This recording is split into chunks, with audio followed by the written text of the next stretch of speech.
overflow in that system, which includes permanent supportive housing, we will only need to increase those shelter beds. So we believe that this is a long-term solution to dealing with our homelessness crisis. And more importantly, for the city of Santa Ana, we believe that this is truly a regional approach. For far too long, the city has taken certainly the brunt of the challenges, both financially, but also from a housing and resources standpoint for the county. And without creating a regional ability to collaborate and bring everyone to the table, which is so important, Santa Ana will continue to be in that place. And we believe strongly that this is the approach that needs to take form to build out the 2,700 units, create that flow, and create a place of regional collaboration between the cities and the county. I will stop there. I'm happy to answer any questions. I know you've not agendized AB 448 today, but I do know you have an upcoming council member meeting where perhaps that could take place, and we would be very appreciative of your support. Thanks, Heather. And I think we have somebody else from ACC OC here with us, Kelsey Brewer. Kelsey, if you'd like to address us. Hi, everyone. My name is Kelsey Brewer. I am the Legislative Affairs Manager for the Association. I have some packets of information that we find are usually helpful when explaining AB 448. Heather always does a great job of explaining context and why it is that we need this type of solution to deal with our chronic homeless issue here in Orange County. I want to spend a little bit of time talking to you all about the details. I think it's very helpful to talk about what AB 448 is not, more so than talking about what it is. It is not an owner or operator of these housing units.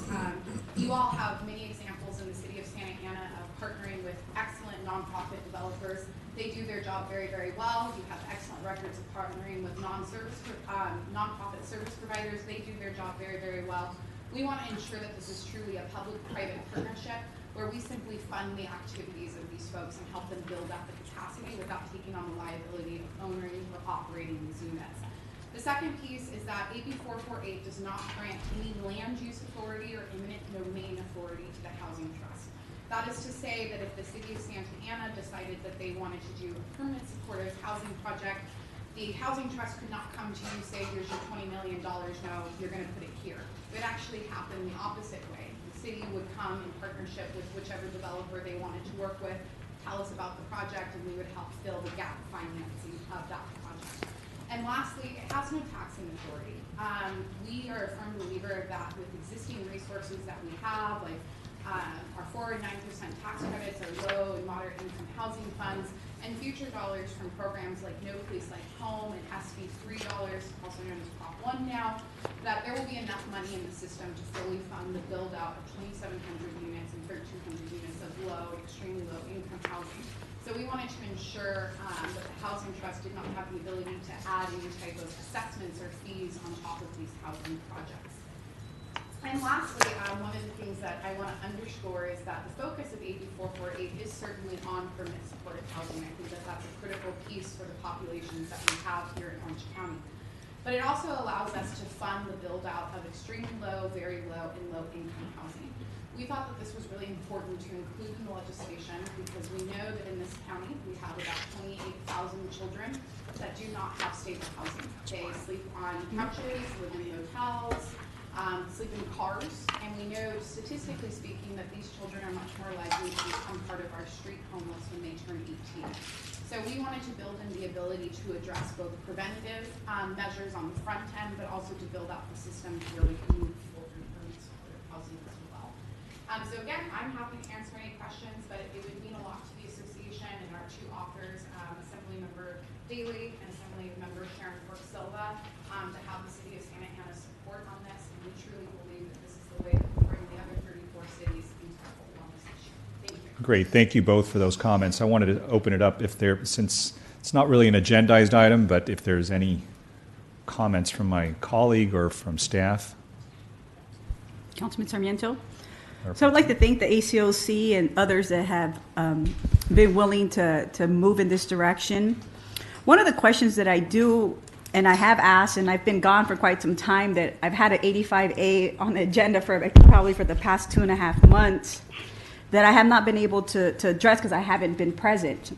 And that is that I don't believe that we have a funding problem per se, because there's a lot of money out there. It's really about leveraging and coordinating those funds with the right players.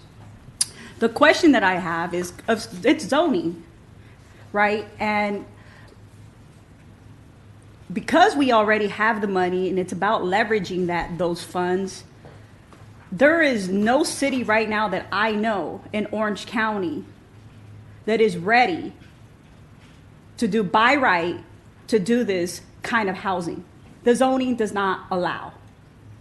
I am moving on Tuesday with an 85A to make that happen, to be the first city, if my colleagues support that.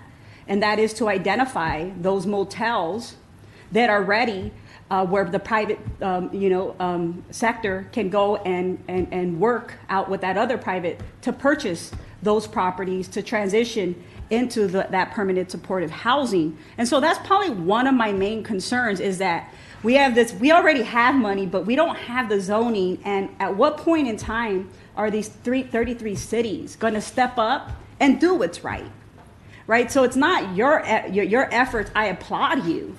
But here we are coming with this financing mechanism and we will not be ready for the money that's coming down the state because we don't have the zoning in place, right? So I want us to be cautious about that, because Santa Ana is pretty much the only city that has stepped up. We have the Orchard. We have a veterans housing coming on the pipeline. So we have several projects that are in the pipeline that are going to meet your number. And we're waiting and wondering, where are the other cities? And what are they doing to streamline, to do by right, to do this permanent supportive housing that is essential to get people off the street? I think that's a really good question and a very fair one, to be quite honest. And when we started to devise this whole plan and put the 2,700 unit plan together, and then we regionalized that out based on the population of each city, I'll just be really candid. We knew some cities wouldn't play ball, and that is the case.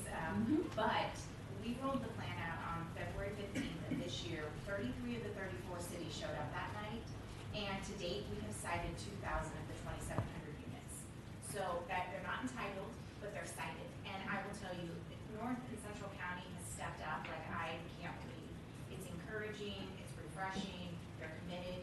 Now, we are about to go into the election, so take that for what it is, but we are going to get there. And I'll give an example. We are pushing very hard an 81 unit project in the city of Fullerton right now, and we had a community meeting last week, we have another one next week, and the will is there. We just have to work it through the process. And what I will say is that some of our cities who want to do the right thing, Stanton, Buena Park, all of these guys, they all want to do the right thing, but when we lost redevelopment in 2013, we also lost technical staff that had the institutional knowledge on how to move these projects, because they're not easy.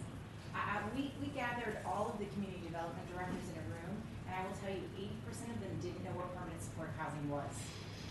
So we have education, and we have to kind of continue to help, I think, lift up these cities to give them the courage to move these projects forward, because in the face of NIMBYism, it is very, very tough. I mean, we've sat through some of these where councils are on board, but the public just comes out vicious. And so we know we have a lot of work to do, and we're working very closely with United Way on that. But I hear you, but I really believe we're going to get there, and I think the tides are turning. And can I also just jump in, because the beginning of your question was really about the financing piece. And I agree, the church that you have in front of you outlined those existing funding resources.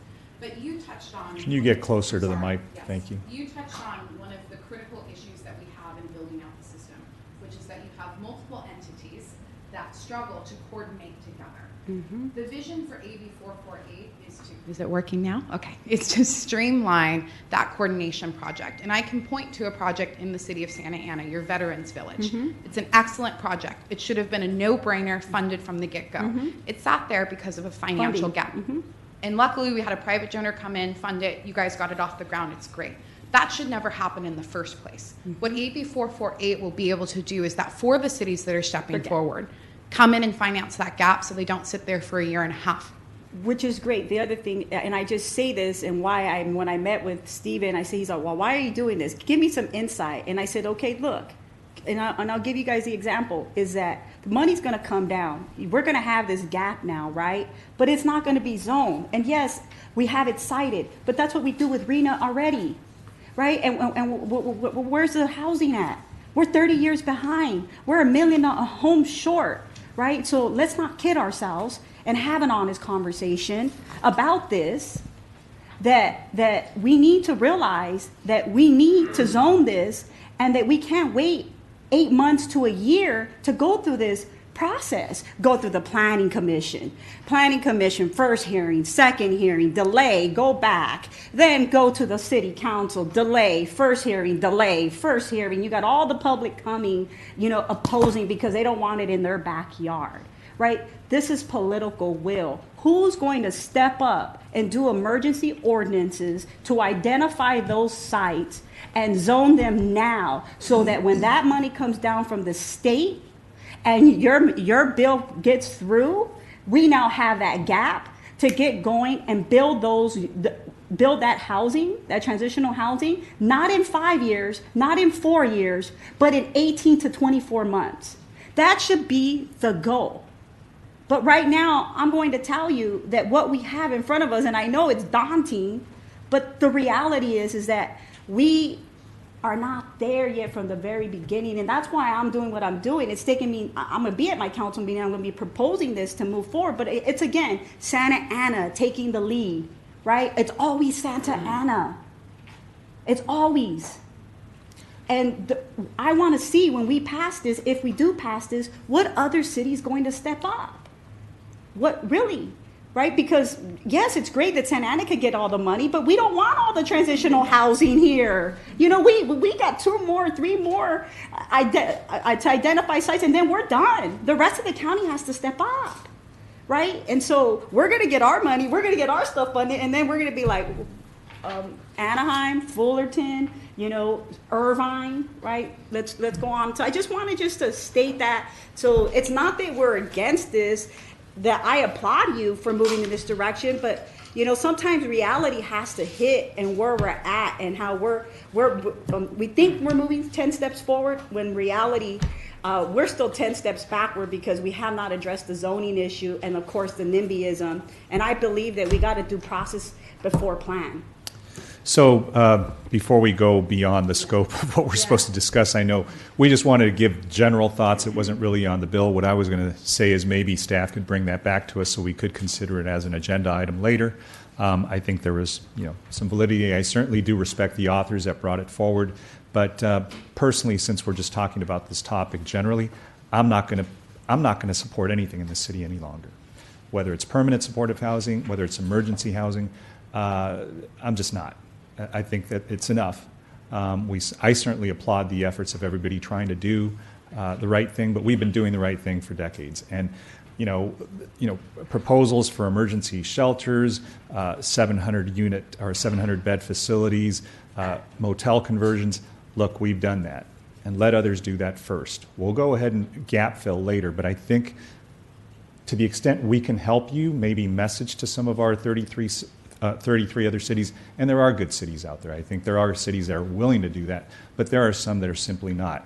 And they cower, and their courage is lacking when they get met with political opposition, and we get that all the time when we get the public being opposed. But we've still done it nonetheless, and I do think it's time that they do something. But I'm certainly not going to support anything further in Santa Ana. So on that positive note, I'm going to open it up to our first agenda item, which is Holland and Knight for a federal legislative update. I think we have somebody on the line, which is it Leslie and Dan, or is it one of you or either of you? This is Leslie Palmer from Holland and Knight. Hi, council member. How are you, Leslie? Welcome. I'm great. Thank you. I'm great. You have before you a memo that we prepared that provides an overview of some of the major issues that are going on and have been going on for the last few months. At the very moment, the House is in recess, and they'll stay in recess until right after Labor Day, when they'll come back in, and it will be a fairly short legislative session before they break, to go back to their districts and to campaign.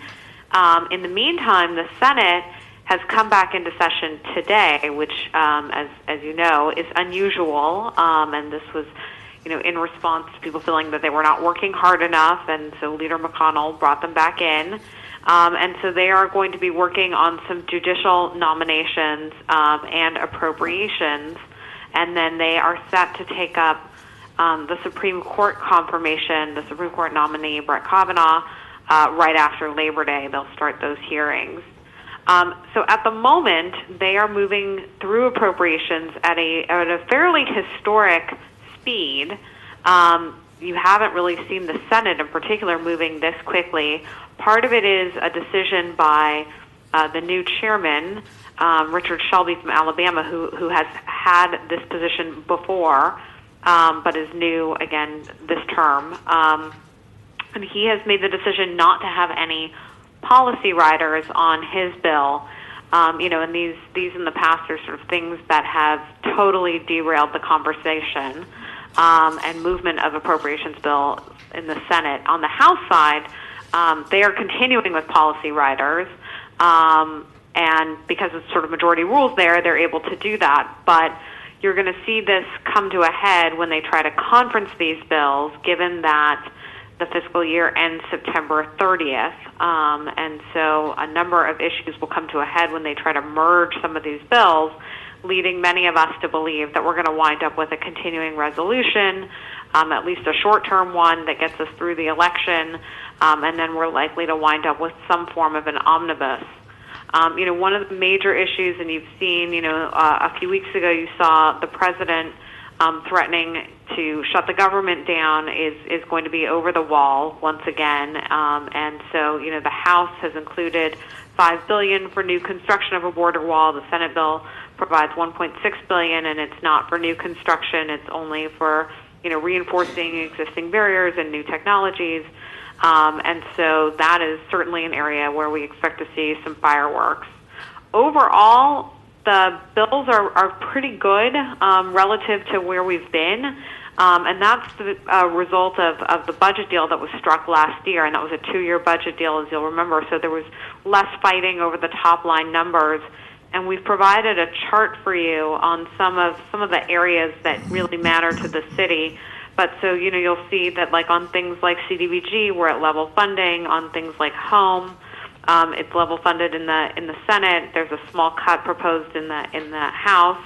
Homeless assistance grants are getting a bump up. We expect to see another round of the grant program now known as Build, which was formerly Tiger. Both the House and the Senate have put funding in for that.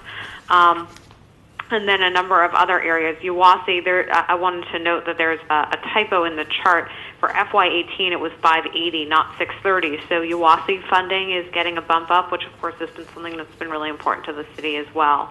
So a number of areas where we're at least going to stay level. Some other areas where we will get a small increase, and we will be tracking those so that when those NOFAs come out, the city will be ready to apply. We've been working with the team specifically on getting ready for the next round of the Build grant application and looking at projects and getting funding together so that we could be competitive for the next round. On Census 2020, wanted to flag that the Census Bureau was accepting comments on the citizenship question. We helped the city put in comments, obviously opposing the citizenship question, and we've been working in strong coalition with a number of other cities on this issue because, as we all know, having any kind of an undercount would be disastrous. This has so many implications for federal funding, for congressional districts, et cetera.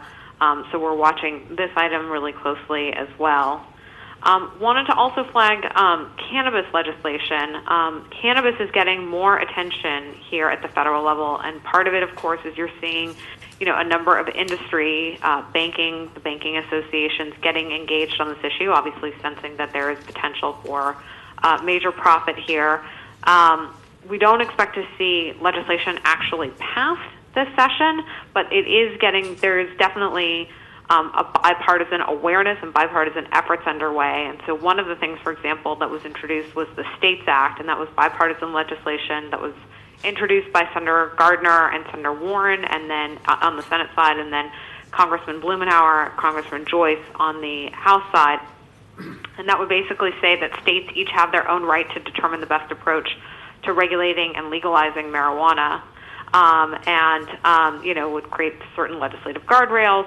But really, it's a states' rights bill, and Senator Feinstein has co-sponsored. They are being very, very deliberate and intentional about who they let on as a co-sponsor. They're sort of doing what they call here the Noah's Ark form of co-sponsorship, where every time a Democrat co-sponsors, they have to have a Republican as well. So to keep the bill strictly bipartisan. On immigration, I know everybody is following the family separation ordeal, and we're waiting to see the next update from the administration. The Trump the federal judge overseeing this case on August 3rd was very, very strident that the government needed to come up with a plan to reunite the over 400 families that remain separated, and that is 100% the government's responsibility to do that. So we are continuing to watch that. There have certainly been a number of pieces of legislation that have been introduced on this as well. Not sure that any of that will actually pass, but certainly there have been a number of hearings where they are turning up the heat on the administration on this issue. On sanctuary cities, as you may have seen, the Ninth Circuit Court ruled just a few weeks ago that the Trump administration can't withhold federal funds from California's sanctuary cities. So this obviously has major implications for things like Burn Jag and other funding sources where they were threatening to withhold funding unless there was compliance with law enforcement and immigration authorities. We would advise the state at this point to aggressively continue to pursue federal funding for law enforcement priorities in light of this decision. We do expect, that there will be an appeal on this. And the other piece is they lifted the nationwide injunction that was in place on the administration's threats, because they did say that there was not enough information provided to support that there was any kind of harm there. So for other states, they're in a more tenuous situation. But for California cities, this was really good news. The situation, remains very ambiguous on DACA. It feels like for one step forward to, one step back. But there was a decision by the D.C.-based district judge ordering the Trump administration to restart DACA in full, including accepting new applicants. The order's been delayed until August 23rd to allow the government to appeal. Previously, the Trump administration had been ordered to accept renewals. This would take it a step further, actually accepting new entrants. So August 23rd will be the next major date to watch on this case. The last piece that we wanted to flag, and we've been working closely with the League of California Cities on this, and other cities across the country, is that there was legislation that was recently introduced by Senator John Thune, who is the chairman of the Senate Commerce Committee, and Democrat Brian Schatz, who's from Hawaii, who's the ranking member of the subcommittee that would oversee this kind of legislation. And it's called the Streamline Small Cell Deployment Act. And, their effort is to try to enhance the 5G network, but in so doing has major limitations for cities, major preemption for cities, things like, really severe shot clocks, restricting the rental rates that cities can charge for use of public property, things that very similar legislation to what was tried, I believe, last session in California and in other states across the country. And so now the wireless industry is trying to get federal legislation like this. We've been doing a number of meetings with the Commerce Committee. There's pretty much united Democratic opposition to this bill. We helped the city draft a letter on this from the mayor on this issue. We've also helped spearhead a letter that was a bipartisan letter with 25 bipartisan mayors from across the country from 16 states, also opposing this. And, of course, National League of Cities, Conference of Mayors, National Governors Association, everybody is very united in this. So Democrats are united. The general feeling has been that there has been so much pushback on this bill, it's unlikely to move this session. And it remains a little uncertain what happens next session. Senator Thune ends his chairmanship of Commerce, so we'll have a new chair in the Senate. Senator Schatz continues to be very interested in doing, quote unquote, something big to enhance 5G, which, is really important for broadband and for access, but needs to be done correctly and in a way that respects local control. And so the hope is that, some of the local government groups will be able to come together to offer some proactive ideas and thoughts on something that he could do that would be positive, that would continue to respect local control and authority. So we're obviously following that very, very closely as well. So happy to take any questions.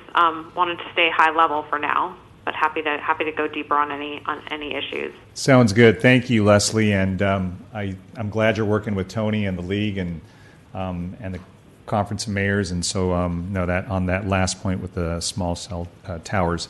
So I'll open it up if there's any questions on any specific items that you brought up. Mayor Pro Tem, anything from staff on any updates on that? Anything they'd like to elaborate? I don't see any nodding heads, Leslie, so I think you covered it thoroughly. The only thing I was going to mention is I think your appropriation chart on attachment A is really helpful. The only thing I was going to mention is that if there's some way maybe you can work with staff that a matrix is created. I think we may have done this at one time where it shows grants that we've applied for, grants that we've received. It sort of gives us a point in time of where we are, whether we're in the application phase, whether we've received, whether something's pending.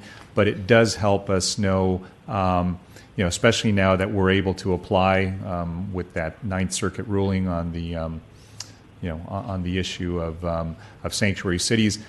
We can apply freely for those, but to the extent that staff can work with you on that so we get a better idea of where we are on some of our applications and some of our grant We would be happy to do that. We are also putting together a matrix of funding opportunities that we expect to be upcoming as well. So we will be prepared to we will share that with staff as well. Excellent. Thank you. And I think that's it. I don't think there's any questions for you. So give Dan our best, and I hope you guys are all well over there in D.C. Will do. Many thanks. All right. Thanks. Take care.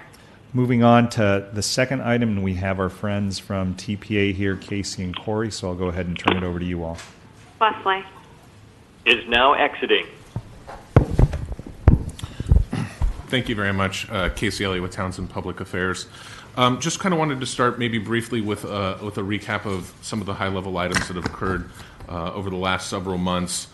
Namely, I want to start with the state budget. There's some relevant items in there that I'd like to discuss.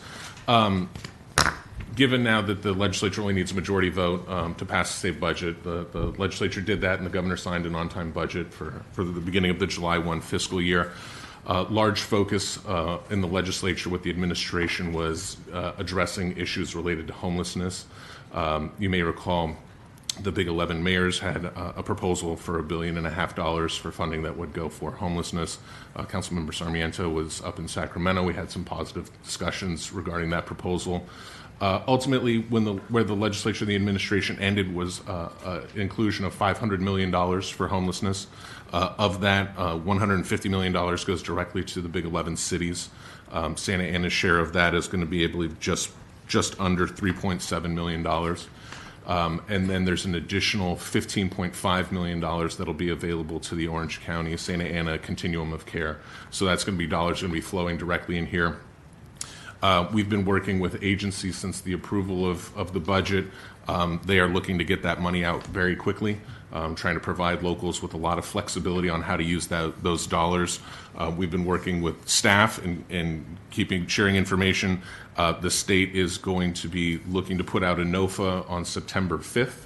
And assuming that a city has a declared shelter crisis in place and a plan on how to access those funding, agency anticipates having those dollars roll out as soon as October. So that money is just going to be free flowing. As I said, Santa Ana has its own portion, so you'll be able to have complete control over how you use your funding. Additionally, for the continuum of care, they can put together a plan. If they aren't able to put together a plan for all 15.5 million, the state anticipates putting out a round 2 of the NOFA starting in February. So then that money, the second round, would also go out in the current fiscal year. So the state's really aggressive on trying to get that money out, get it out to locals, and address current issues. Casey, on that 15.5, how much of that is discretionary for the county to be able to allocate to the cities?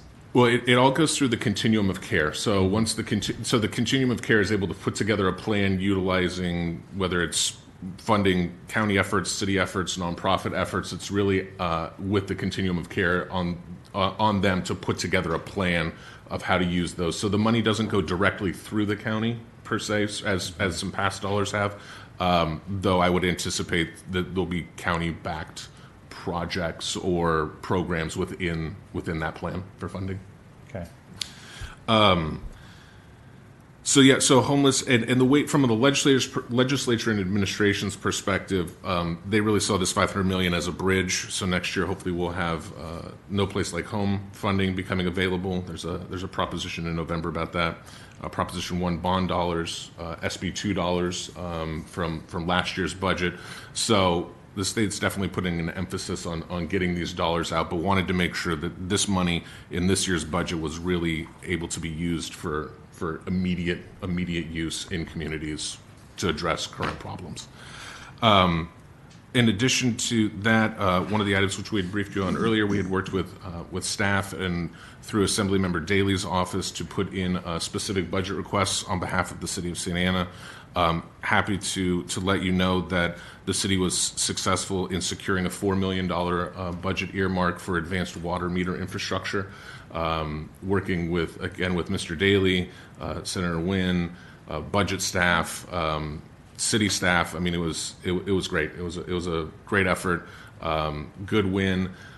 We've been working with public works staff and agency to now provide the state with the information that they need in order to access those funds. Again, that's $4 million for advanced water metering infrastructure. The city needs to encumber that money by 2022 and have a completed project by 2024. If those deadlines become problematic, we can revisit that in the future, but that's the way it stands right now. In working with Mr. Daley's office, I know he's excited to continue working with the city, see if there's other projects that he can be helpful with going forward. So as the state starts looking towards putting together their budget next year, I think we're going to probably plan to sit down with staff again, see what other projects there might be out there that might make sense for some state general fund assistance. Moving forward, the legislature has returned to session. They took their summer break. They returned on August 6th, and then they're in their final sprint. They adjourned the regular two-year session at the end of this month on the 31st at midnight. Between now and then, the legislature will probably pass 1,000 bills to send to the governor.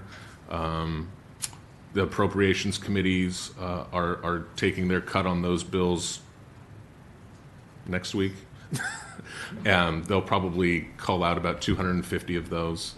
And then, generally speaking, based on historical trends, I would anticipate that 90% of the bills that pass out of appropriations committee and onto the floor will end up being passed by the legislature and sent down to the governor.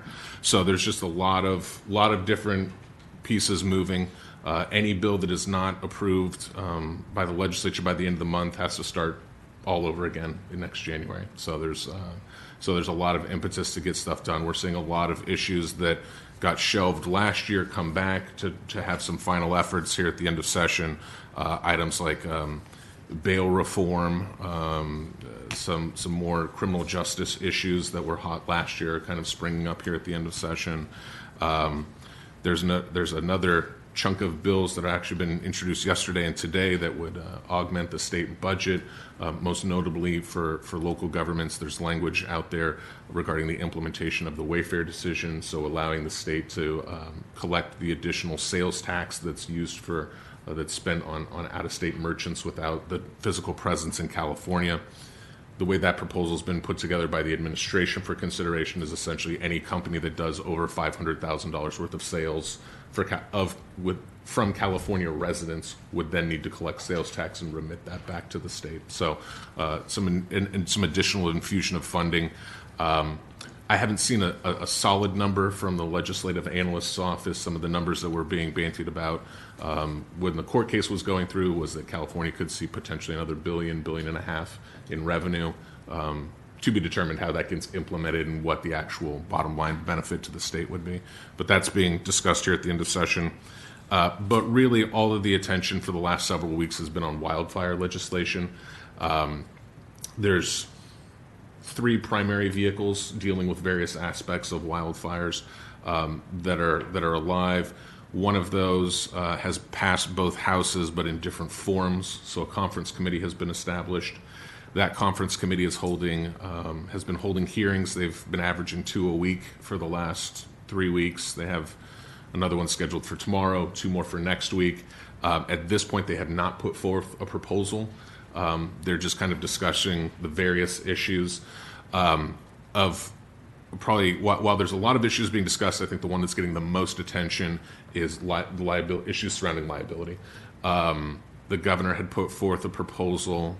He had provided a proposal to the conference committee, which would have adjusted the rules regarding inverse condemnation and liability, regarding the utilities on what their responsibility would be for liability on wildfires. Very unclear if that's going to get done here at the end of session. I think something will happen related to wildfires. The Senate Republican leadership came out yesterday and indicated that they didn't want to deal with the inverse condemnation issue and the liability issue here at the end of session, that it was just too complex. It just needed more deliberation. The governor is definitely trying to get something done. This is his last legislative session. The Speaker and the pro tem have indicated they want to get something done. But obviously, with wildfires raging across the state, it's very politically sensitive for some members. Will definitely not be a party line vote. This is going to cut across parties, across geographies. So it to be determined as to whether something gets done on the liability issue. Do anticipate that something will be done on fuel management, whether the state or the feds will be investing additional funding in helping prepare areas of the state and reduce their susceptibility to wildfires. So those will definitely be huge issues as we continue on through the legislative session. Just very quickly, 2 bills. Obviously, there was discussion on AB 448. By quick update, that measure has been approved by the Senate. It's over in the Assembly. It needs to go to a policy committee on the Assembly side because it was amended while it was in the Senate. And then that bill will be eligible for consideration on the Assembly floor. So it's moving forward. And then lastly, a bill that we had discussed earlier in the year, AB 1912, as it had dealt with JPAs and retirement liabilities. That measure was amended right before summer recess to soften some of that language, which would allow participating entities in a JPA in the event the JPA dissolves or otherwise goes away. It would provide that the entities could decide amongst themselves how to assign those liabilities as long as they cover 100%. With those amendments, and I'm sure Tony has more information, the League and many of the other associations that were opposing the bill moved to a neutral position. That bill is currently on the Suspense File and Appropriations Committee and will be considered along with the rest of the bills next week. So you mentioned 1302, SB 13, or excuse me, was it 1302? The Lara bill? Is that the one you? The one it looks like you're, in the comment here, it says that the regulations are in a 45-day public comment period. It was kind of rolled into right. Yeah. Sorry. Yeah. I just currently see, just because I know Tony's here, he might want to give a perspective on that. But sure. Yeah. Currently, the state has its permanent cannabis regulations out for comment right now. At the beginning of the year, when all of the licensing and everything was going into effect, the majority of those regulations were done as emergency regulations. So now the state's coming back through with their permanent regulation process. There's 4 different agencies. They all kind of have their focus on what they're doing. Obviously, the league has been interested in well, Tony will have more information, but on some of the issues surrounding deliveries from 2 other jurisdictions. The current regulations would permit, the current draft regulations would permit deliveries to cities even if they have ordinances preventing dispensaries. So that's been getting a lot of attention. I believe the comment period for those regulations runs through the end of the month. Then the agencies will evaluate the comments and amend them as necessary and continue their process. So several more months until we see permanent regulations, but those are in discussions right now as well. Any comments? So go ahead. So I can comment on that one. Jorge Garcia, assistant to the city manager. That one's a little tricky, where the league's position is compared to where the city's position is, specifically because we allow for cannabis and the majority of the state still does not in terms of retail sales, let alone delivery sales. Our ordinance, both on the medicinal side as well as on the adult use side, allows for delivery, and we do quite a bit of delivery. Well, the dispensaries do quite a bit of delivery out of the city of Santa Ana. Well, we have a lot to gain. We have a lot to gain there. So there's a potential revenue hit for the city there in terms of what would happen if other cities could prohibit us from our dispensaries, local dispensaries, from delivering outside of our borders.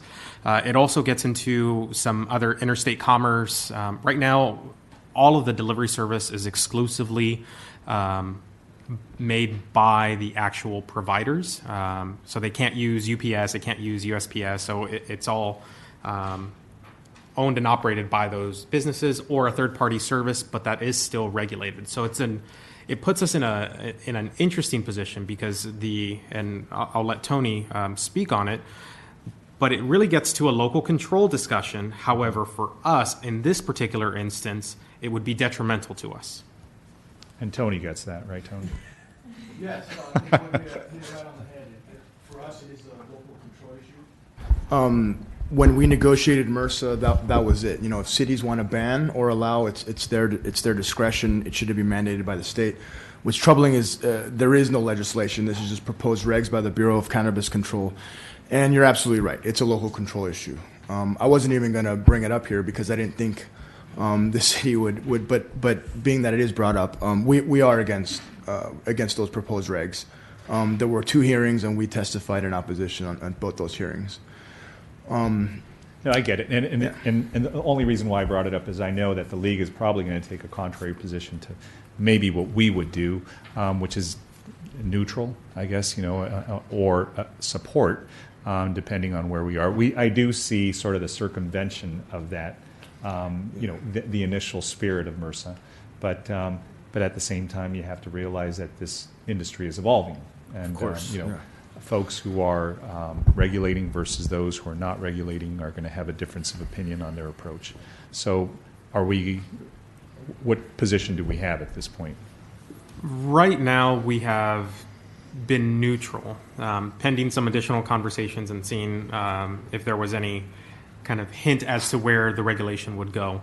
I think one of the important things that staff is looking at in terms of what position we would recommend is that regardless of this regulation, it doesn't prohibit anyone from entering into any of those jurisdictions with the cannabis on them. So a resident, for example, of Irvine could come to the city of Santa Ana, purchase it legally here, and then transport it back to their home. Mm-hmm. So this is really, for us, not a circumventing. It's really just facilitating a practice that's already existing. When we've talked to SACA here locally, one of the things that they've told us is their largest growth by far, and what they're projecting is going to be the largest growth, is going to be delivery services for a number of reasons. Mostly, if someone wants to have the product, it's the Amazon effect. Who's SACA? Is it the association? Santa Ana Cannabis Association. All right. Yes. Interesting. So back to you, Casey. Do you need us? Do you think it's even necessary on something like this for us to take a position, or is neutral good enough at this point? I think neutral is a perfect position. Like I said, it's still in a comment period, so there's, if the city had any specific comments that they wanted to provide, that wouldn't necessarily require a position as much as input on the regulations. Got it. So I don't think there's any other questions on this. I didn't see anything from Mayor Pro Tem or anybody from staff. So I had a question just generally on, and while TPA has the floor and we're talking about them, we talk a lot about the county, and I think I raised this before, and their policy positions on certain matters that affect the city. How do we handle those? I mean, we have a federal lobbyist, we have a lobbyist for state matters. Who handles the county matters that really impact the city with respect to relationships, funding? We talk about monies that go through them, positions that were maybe at odds and maybe we're in partnership with. But I really see that as a gap in our ability to respond.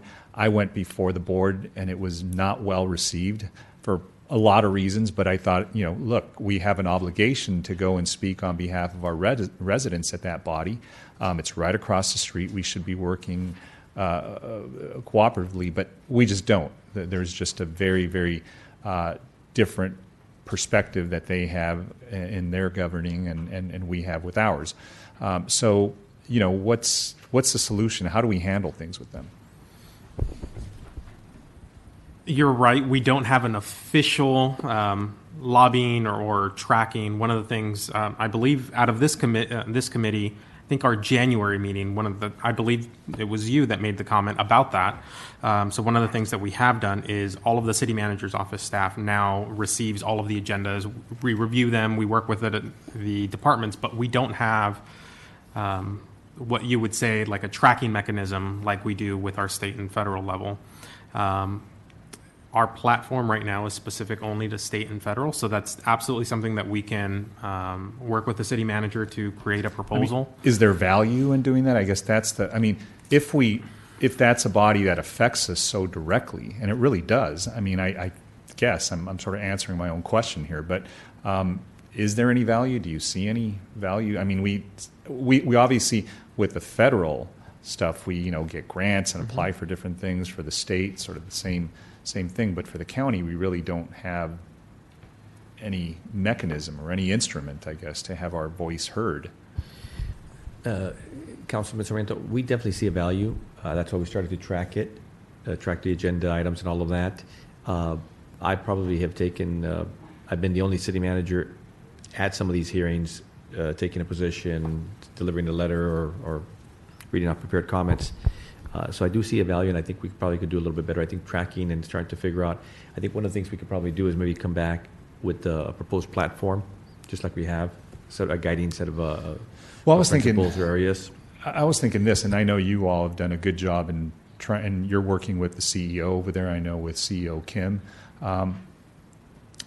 But to the extent maybe our friends at TPA, maybe the scope of their work incorporates maybe some of this or envelops maybe the work that they can do on our behalf or support us with for the county, if they have that within their wheelhouse. If they don't, then we think about something else, but maybe it's something that they'd like to take a crack at. I don't know.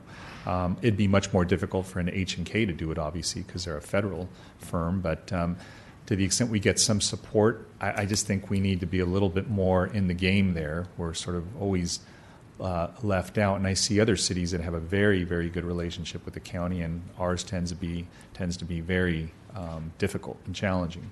So just something to think about. We don't have to answer that question now, but I think it's something for us to consider. So thank you, Casey. Thank you, Corey. Tony, you're up. Yes, thank you. Just wanted to touch on a couple issues that were already brought up. Your federal lobbyist mentioned S-3157, which is the Small Cell Act.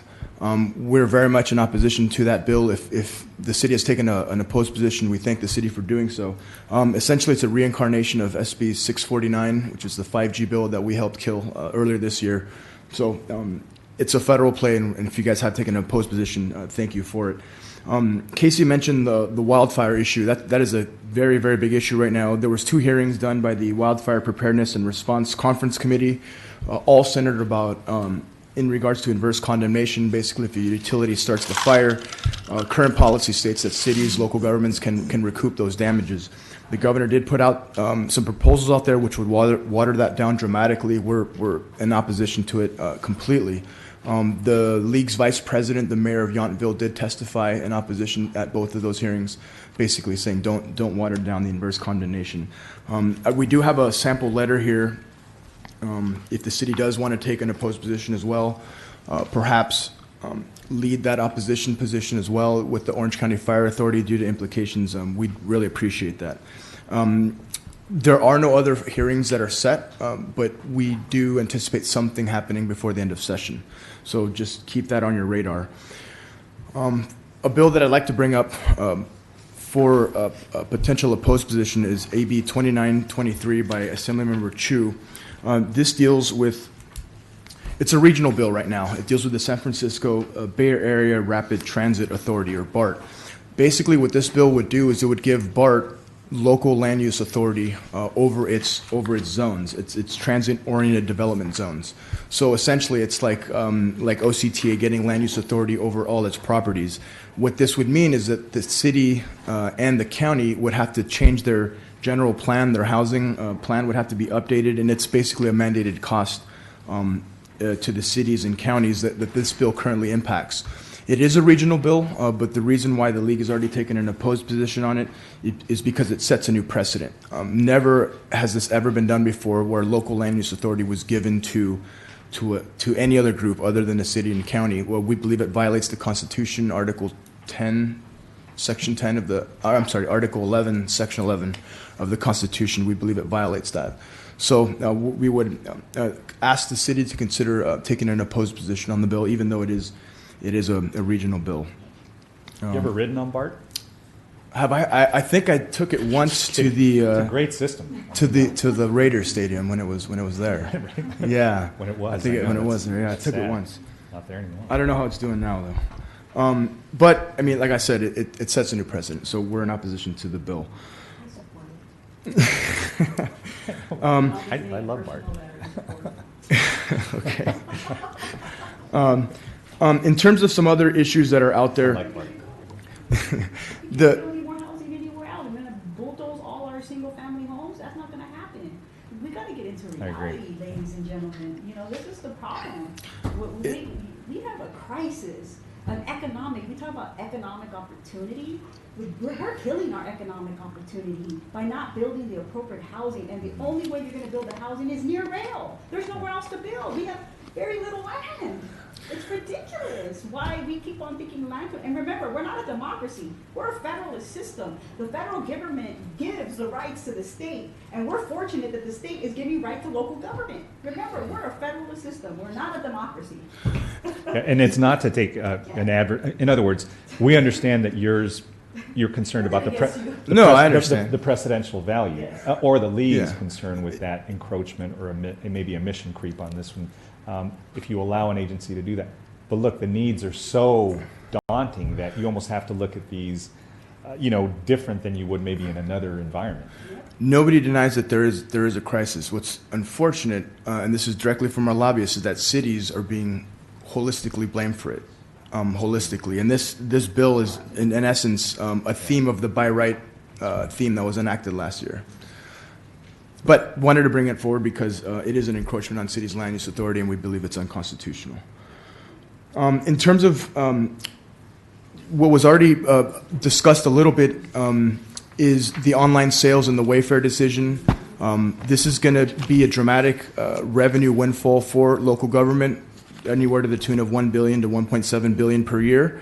Our league city manager department is having a discussion on how those online taxes are allocated. Right now, they go through an archaic county pooling system. Those cities that have large brick and mortar presence of stores get a vast majority of those revenues. What the city manager department is discussing now is why are we still in that archaic pooling system? And don't we have the technology to have direct allocation to cities? If the state moves ahead with a direct allocation system, cities like Santana and others would really benefit from it. We're having that. It's a very difficult discussion to have within the league family because there are current winners and current losers. Changing the formula would change those winners and losers. And when there's this much money involved, as was Casey already mentioned, the state is getting involved. If we don't offer up some ideas, those ideas are going to be mandated upon us. So just wanted to mention that our city manager department is having that conversation now. We hope to offer up something by the end of the year. In terms of some ballot measures, the league is involved in a ballot measure campaign to oppose Proposition 6. Proposition 6 would in essence repeal SB 1, which is the gasoline sales tax revenues that in essence give $5 billion a year to cities and counties. If Prop 6 passes, those SB 1 dollars would be outright repealed. So we are leading an opposed campaign on that. Certainly, we're asking cities to consider passing a resolution opposing Proposition 6. Regarding another ballot measure that we don't have a position on, we're not probably going to take a position on, just bringing it forward because it looks like split roll on property taxes is going to qualify for 2020. And that's going to be a big discussion to have. I don't anticipate the league taking a position on it because it is divisive amongst our membership, but it looks like that big fight is going to be happening in 2020. With that, we just have our annual conference coming up September 12th through the 14th in Long Beach. I hope you all can attend, and we also have a division meeting coming up August 30th in Dana Point. And with that, I'll open it up to questions. Tony, you're like family. We just like ribbing you when you come. So, I appreciate that. And we'll see you we'll see you in Long Beach as well. So do we need to take a position on either of these? I think Mayor Pro Tem and I agree with her. I'm not really, as much as I respect the league's position on AB 2923, I'm not prepared to really support that. But on the other inverse condemnation, the federal one, I certainly am, if there's no opposition from Mayor Pro Tem. So direction on It's that? within our platform. We can go ahead and take positions. Perfect. Anything further for Tony? I have a question on the ballot measure number 6. You mentioned the repeal of SB 1.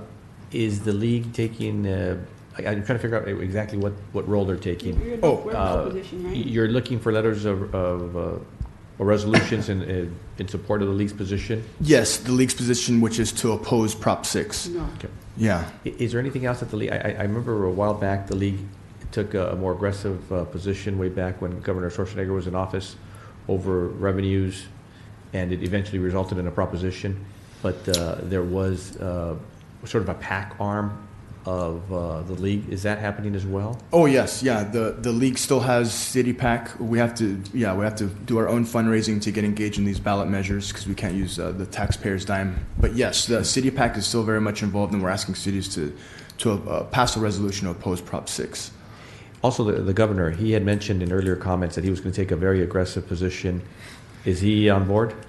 That's what everybody's asking, and I think right now it's 50-50. It's a coin toss. If the governor comes in, I think we have a solid shot to beat Prop 6. $20 million in, right? How much money? That's what he said. That's what he has. That's About what- that much that's- in his account left. That's what he said. He said that it That's would the come money in for big. president. We're waiting for him to do so. We anticipate that he's going to. He may. But that is the question. That's what everybody's asking right now. He has a budget. Maybe to the committee members, maybe this is something that we can take up with our mayor as maybe the Big 11 to meet with him personally, and I imagine all the Big 11 mayors are going to be supportive of this because he had made a very public comment or comments that he was going to really push hard on this. So I just wanted to find out where he was at. Where the governor was at? Yeah. Yeah, he said he's going to push hard, and we're still waiting for him to do so. We anticipate that he is. But again, that's the magic question. That's what everybody's asking. He's going to come in big. Thank you. So we don't need any direction from this committee on that. Right. That's within our platform. That's Yeah. all right. Good enough. Thank you, Tony. Maria, I think you have the next one. Is that yours or Maria's. maybe it wasn't me? She left the room. She didn't want to take it. So this is number 4, discussion and direction on the development of city council policy regarding the violation of code of conduct and ethics. Maybe it wasn't hers. Is that whose is that? We've been working on it together. Okay. So on that issue, that's a matter that had appeared on this agenda several meetings now in the past. I'm sorry. So council members, this item has appeared before this legislative committee on several occasions now. We have prepared for you several different options, versions. It really is at your pleasure as to whether you'd like to direct or suggest that this item move forward to your full council with a recommendation from you.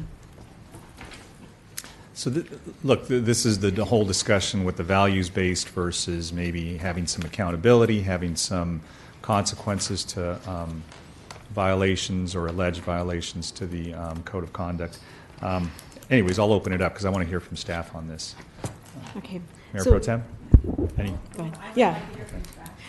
Yeah, so basically, as I mentioned, what you have before you is a copy of the Code of Conduct, which is your values-based ethics policy. What has happened in the past is we've received complaints either from members of the public or members of the council with regard to alleged Brown Act violations or alleged violations of your policy.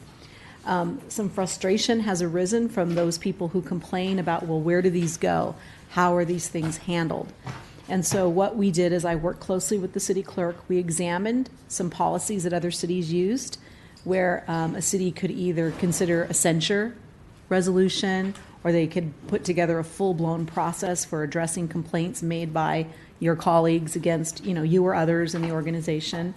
And we presented those various options to you. So I think the real policy question is, do you want to have an enforcement mechanism for violations of your ethics policy or violations of laws that apply to the council members in the context of conflicts of interest, Brown Act, FPPC type regulations?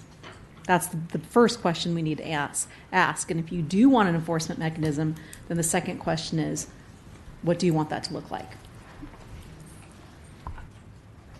Go ahead. I would just ask the question is that I know because we went with, I don't know, what was it? Supposedly we're supposed to have a code of ethics because of the vote we took, the public took, right? So there's this perception or perspective that they have the right to censor the city council. And again, as I mentioned earlier, we're not a democracy, right? When we're elected for the people, by the people, that means that they're giving up their pretty much authority to this council to make those decisions on their behalf, right? And when we as a council give up that right, we're now saying that they have every single right to every single time to contact us, and when a council member does bad, that they have the right to go ahead and censure us. And so I think we need to be very careful as we go down that path, right? Because when we look at our charter, we look at the rights that we have as a council when we're elected by the people to represent them and their interests, right? We have to step up and figure what that is, of course, and making sure that we're moving down the right path. And so I would just be very cautious that as we move forward, that if this is going to apply to the city council, that we understand that we're either going to follow what we so-called said during this election and that rule, because it was kind of unclear, right, that we were going to establish some kind of committee, I don't know what you want to call it, right? Did we give up that right? Or we still have We that? have a values-based code of ethics at the moment. Well, what does that mean? Can you define that for me? Sort of the honor system, right? Right, I mean, that's I just want to take a step back because I think you're asking a really important question. Yes. And I'm going to ask the city clerk to help me get through this part.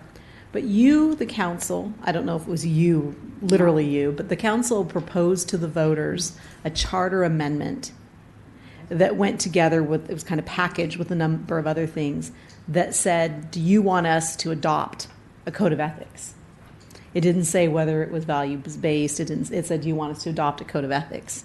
And it required you to put a group together. I don't know if it was a committee or whatnot to do that. That committee decided to propose to you the code of ethics. And that's what you had. So that committee decided it was going to be values-based, and that committee decided there was going to be no enforcement mechanism. That doesn't mean that you can't have one. It simply says, so you did what the charter amendment and what the voters asked you to do. And you did it. So you've satisfied that requirement. It did not require you to have an ethics commission to meet on a regular basis. And so, but there was a public expectation that this ethics policy that you adopted was going to do more than it did. The primary challenge that we have had is actually not with members of the public, although we've had a couple making accusations. It's actually been with council members, for example, complaining. We, without naming names, had an incident where we have one of your colleagues on video coming out of a closed session talking about what we were discussing in closed session. So then other members of the council complained about that and said, well, what are we going to do? That's a violation of our ethics code, right? And you look at the ethics code and say, yes, it is a violation, but there's But it's no also a enforcement. violation of law. And it's also a violation So- of the law, but- exactly. But I think, look, just to not dwell too much on this, because I think both of us were here when that charter amendment was adopted by the voters for better or for worse. There wasn't anything that mandated us to take a punitive, sort of a punitive measure or a punitive approach on this where there was going to be enforcement. It was very broadly worded, so it's up to us to amend it. And the reason why I wanted to bring it back on here was because Councilmember Villegas, I know, kept raising it at the council. So I didn't want to ignore his comments. I mean, I think it's important that each committee is receptive to not only the committee members, but those on the council that have a question. So I asked the clerk to rebrief us on this, because we know this ad nauseum. I think we had a Los Angeles model, a Long Beach model, and others that gave us different paradigms of how we could approach this. We deferred back to values-based because what we saw, and I think that this is to Mayor Pro Tem's point, which is what concerned me the first time around, this could be used as a hammer against each other. Maybe not by the public, although they certainly can request us to censure one another or somehow sanction us if we do something that they believe is outside the bounds or in violation of the code. But we could use this to kind of hit each other over the head, and that's what we all feared. My other fear was, aren't there already agencies in place like the FPPC, like other governing bodies, the Attorney General? I'm really, and I hate to say this because it sounds horrible, I really don't have a lot of confidence in our local district attorney's office to follow up and for us to send something up that's going to be validly looked at and legitimately deliberated, because we've sent things up there and they've been turned back around on us, and we expected there to be a different response. The only thing I would say, there's already those agencies in place and remedies available through them. We add one more layer to sort of hurt ourselves.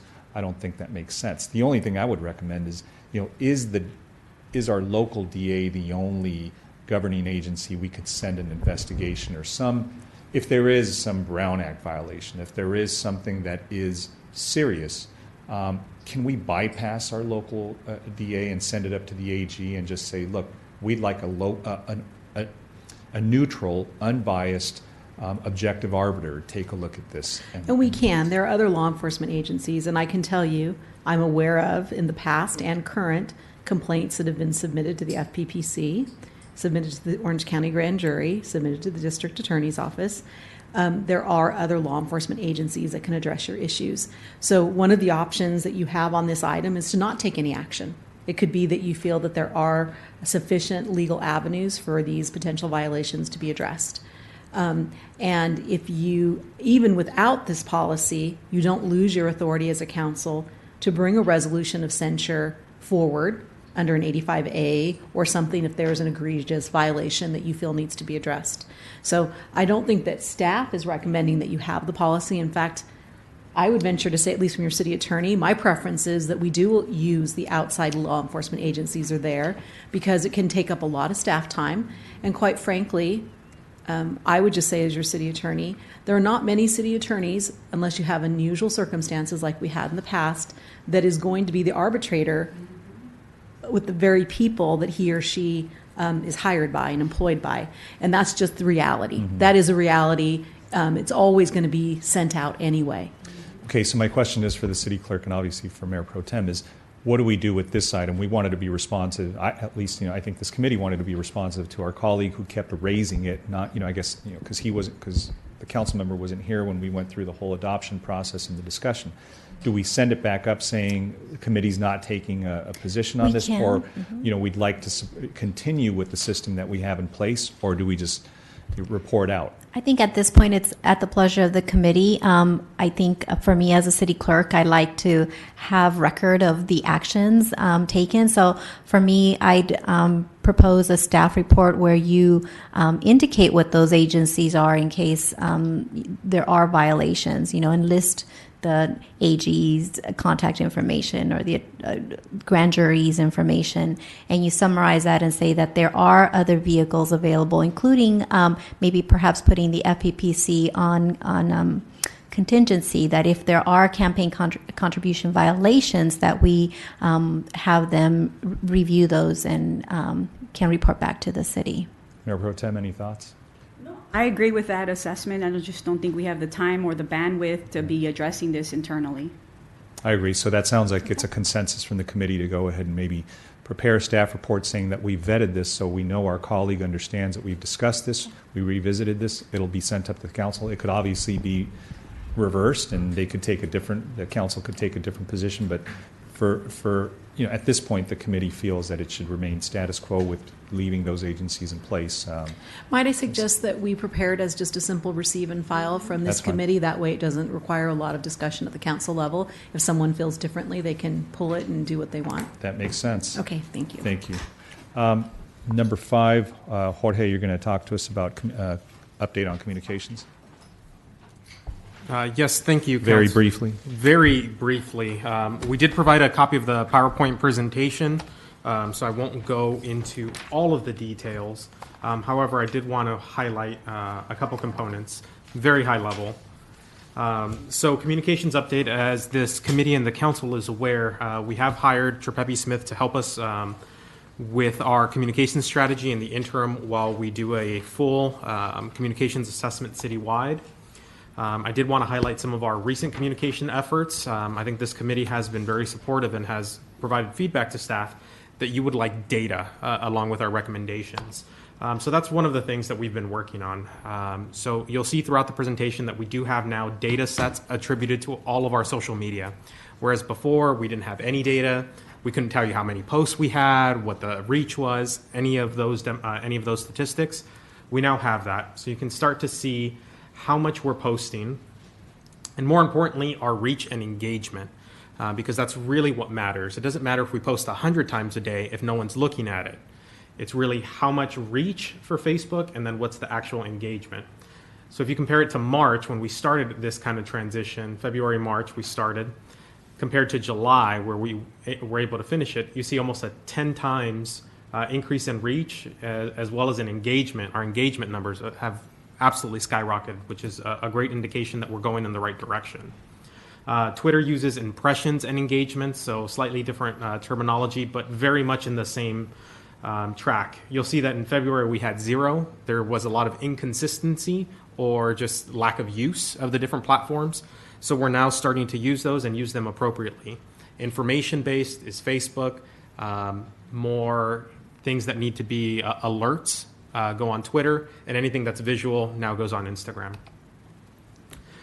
So obviously this is why these statistics are important. The number that I wanted to focus on here is 210,000 Facebook users in the city of Santa Ana. So right now we are reaching less than 10%. So we have a lot of ground to cover. One of the things that we're looking to do there and that we've started implementing right away is to start boosting our posts. Not everything, but strategically making sure that we boost it. So a prime example, and it's in the handouts that I'll highlight, is the 4th of July. We were getting about 100 to 150 views for the Parks and Rec posting for the 4th of July invite. We spent $100 boosting it, and we had over 20,000 views within a 24-hour period. So we actually when we do that, we also get to see what the click-through rate is, how many people are actually interested in attending, actually RSVP, so we can start using that data. The other thing that we've implemented is the communications calendar. So with EMT, we'll be doing a quarterly communications calendar session where we identify all of the things that are coming up in the next quarter. This then is the basis for what we use for social media, for press releases, so that we're informing the community of what we're doing. Lastly, I just wanted to remind the committee that we are undergoing a communications assessment. This assessment will look at how we communicate citywide across all of our departments, what are our capabilities, what are our efforts.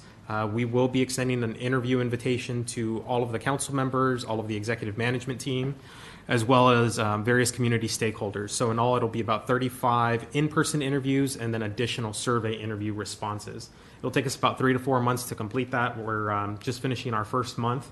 and we'll be reporting back to this committee with the findings.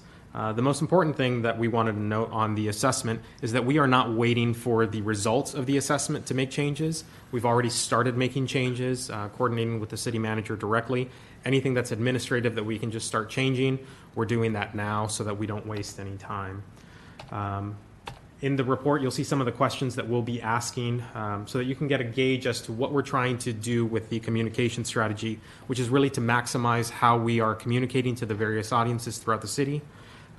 We are looking specifically at creating guidelines for when we communicate in multilingual communications. Right now, it's very sporadic. There's no guidance in terms of when we do English-Spanish, but we also, this committee expressed desire to make sure that we're doing trilingual, and then obviously working with the clerk's office to do multilingual when it's anything election-related and we're required to on a statutory basis. With that, I'm available for any questions on that report. Mayor Pro Tem? Good job. Yeah.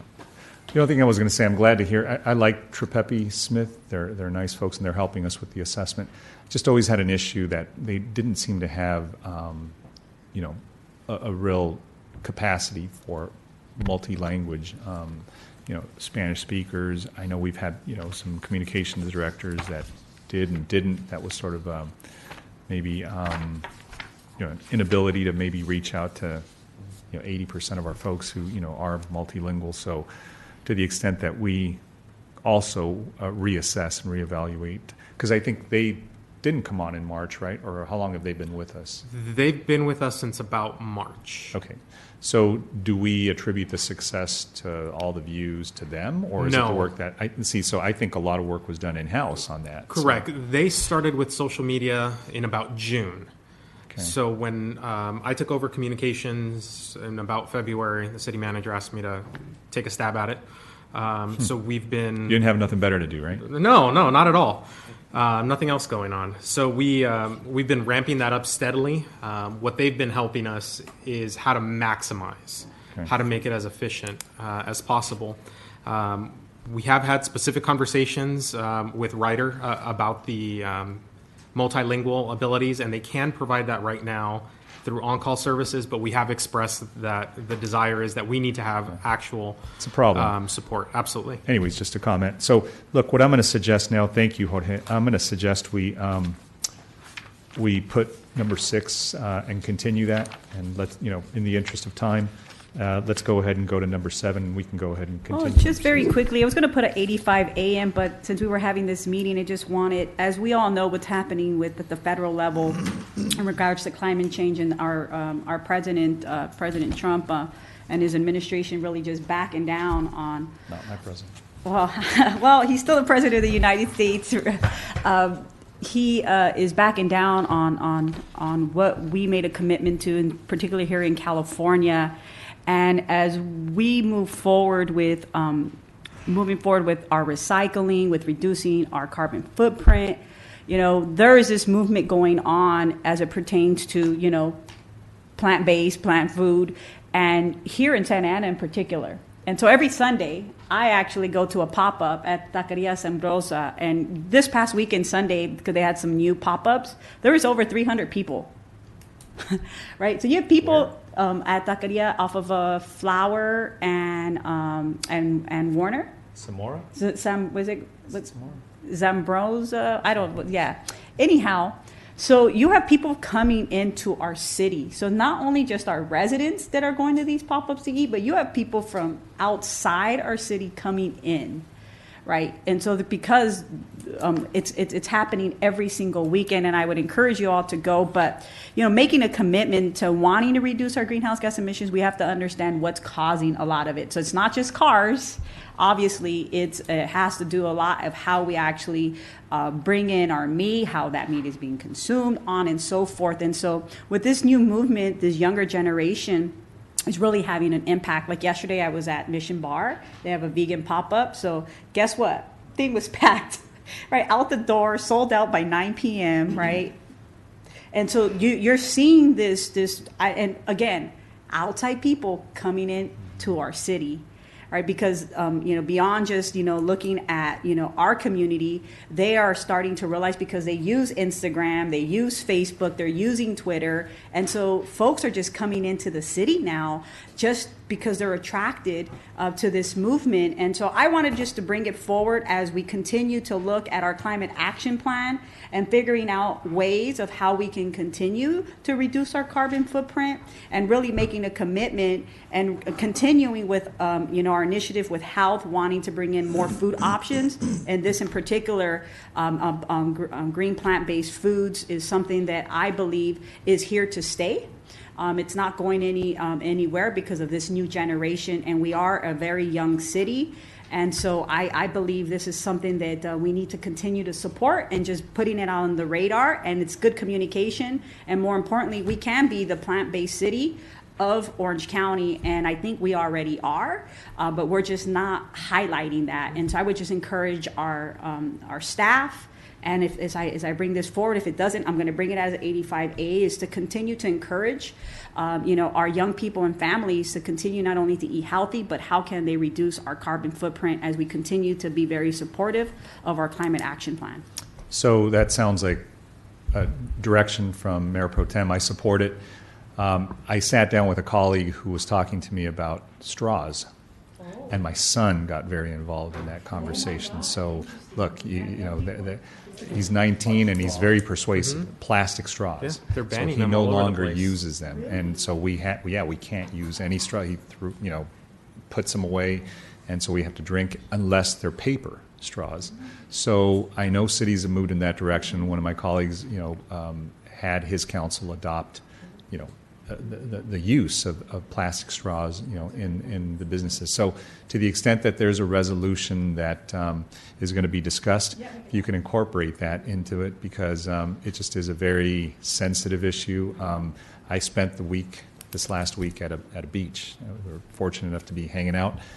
Man, the stuff that was washing up was really sad, and so, to the extent that we do our share, and we have a lot of kids and we have a lot of people, and plastic is easy, and you see bags floating, things floating.